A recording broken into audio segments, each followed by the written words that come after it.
আপনি অধিকাংশ ধারা থেকে যদি প্রশ্ন পড়েন এবং পরীক্ষায় আপনি কমন পড়লেন, কিন্তু আপনি পরীক্ষায় লিখতে পারলেন না, তাহলে কি পাস হবে? হবে না।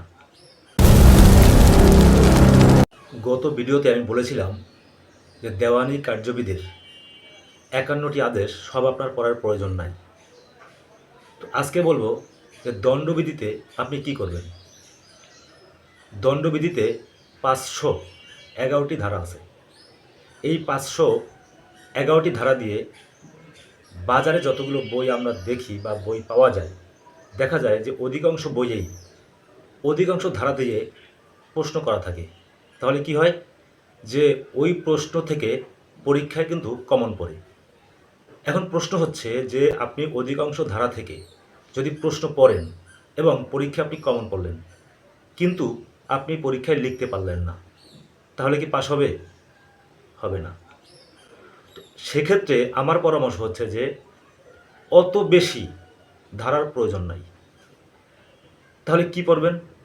আমাদের সমাজে প্রতিনিয়ত বা সব সময়, অধিকাংশ সময় যে ধরনের অপরাধ সংঘটিত হয়, ওই অপরাধ যে সব ধারায় আছে, ওই অপরাধের শাস্তি যে ধারায় আছে, সেই ধারাগুলো যদি আপনি পড়েন, তাহলে আপনার পাশ করার সম্ভাবনা অনেকটা বেড়ে যাবে। কারণ আপনার পরীক্ষায় ওই সমস্ত ধারা থেকেই প্রশ্ন আসে যে অপরাধগুলো প্রতিনিয়ত সংঘটিত হয়, যে অপরাধ বছরে একবার, ৬ মাসে একবার সংঘটিত হয়, সেই সব ধারা থেকে প্রশ্ন কিন্তু পরীক্ষায় আসে না। তারপরেও যদি সে ধরনের প্রশ্ন আসে, সংখ্যা খুব কম। ২টা প্রশ্ন থাকবে, আপনি ১টি প্রশ্ন লিখতে হবে। তো এই যেসব অপরাধ প্রতিনিয়ত সংঘটিত হয় এবং যেসব ধারায় মামলা অধিকাংশ সময় হয়, বা সব সময় যে ধরনের মামলা বেশি হয়, সেই ধরনের ধারা থেকে একটা প্রশ্ন কিন্তু আপনার পরীক্ষায় থাকবে।